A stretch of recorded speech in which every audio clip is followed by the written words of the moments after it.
And to everyone else out there, just remember that life is short and life is precious and it will come to an end. You are not guaranteed tomorrow. So don't wait. Don't wait to do the things you want to do, and don't wait to become the person you want to become. Don't wait. Go out there today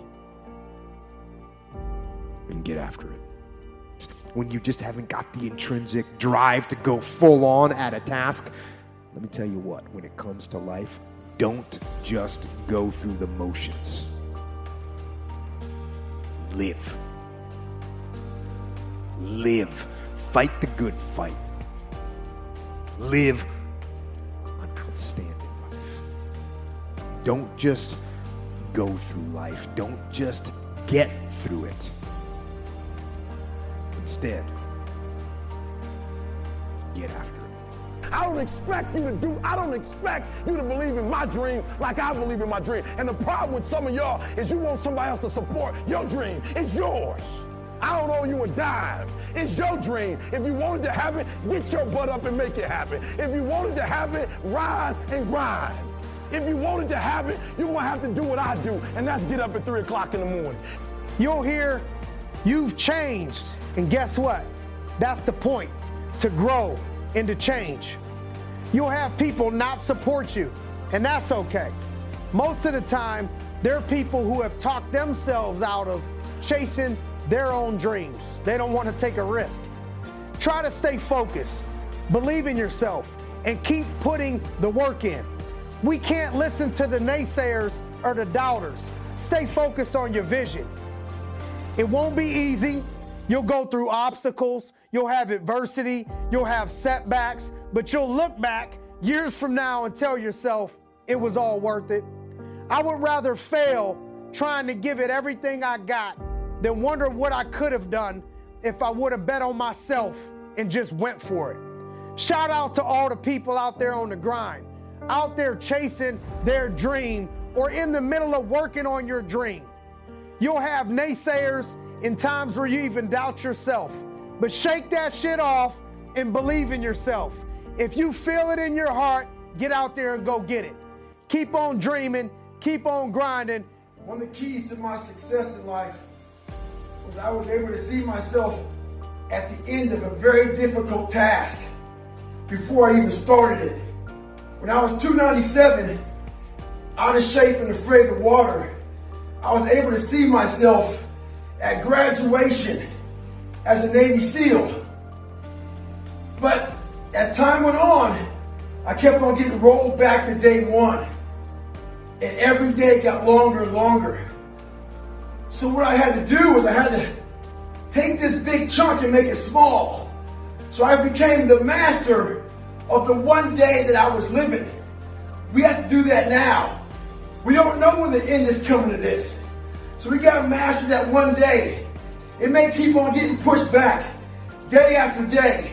We master that day and want to be harder and stronger. You'll figure it out. Stay hard.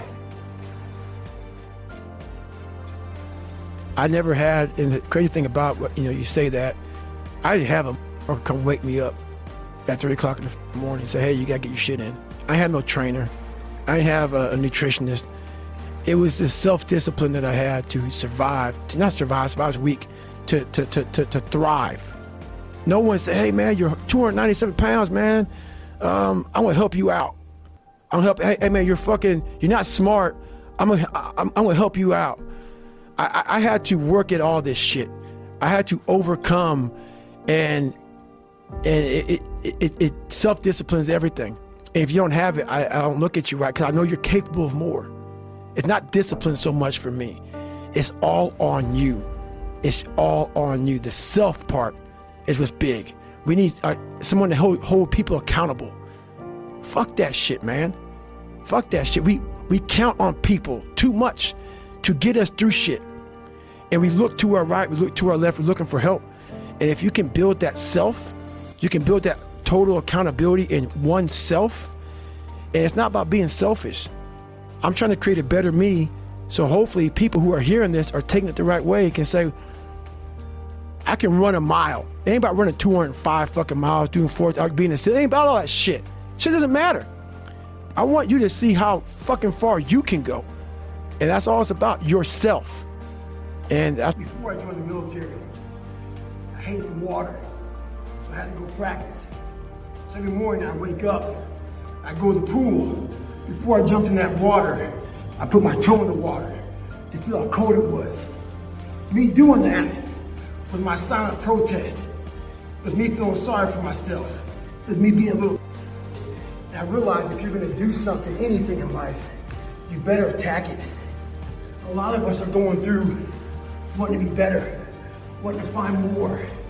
What we're doing is we're putting our toe in the water of life to see how cold it is.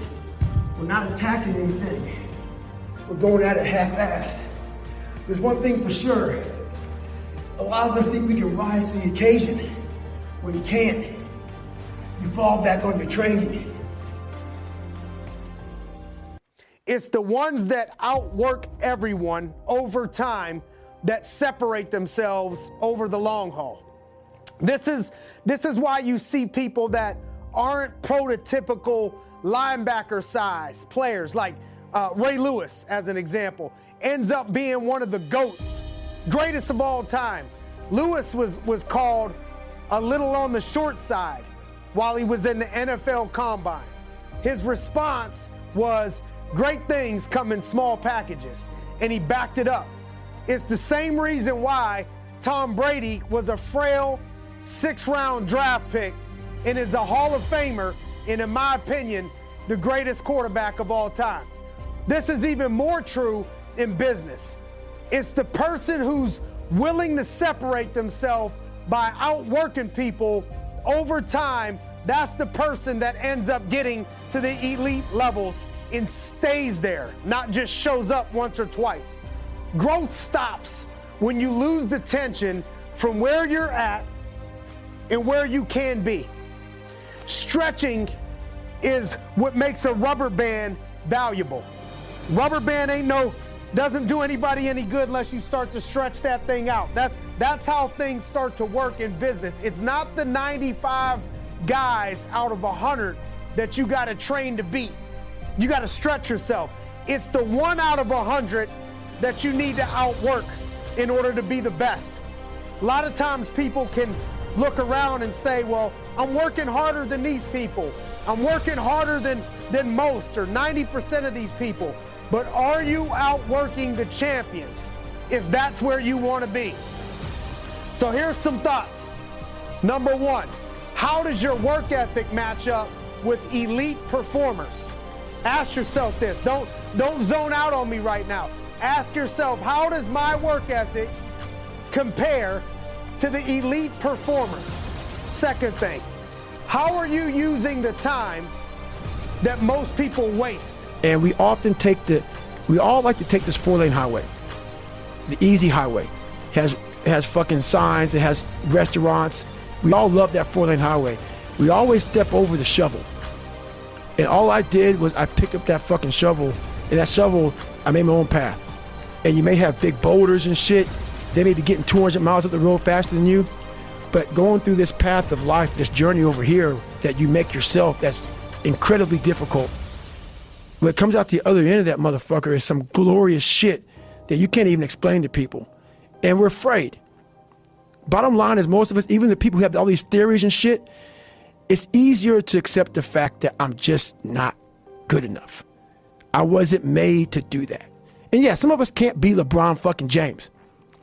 But I'll tell you right now, man, we can do a lot of shit when it comes to this pure arm guts and willpower and getting through shit. We have a lot more than we think.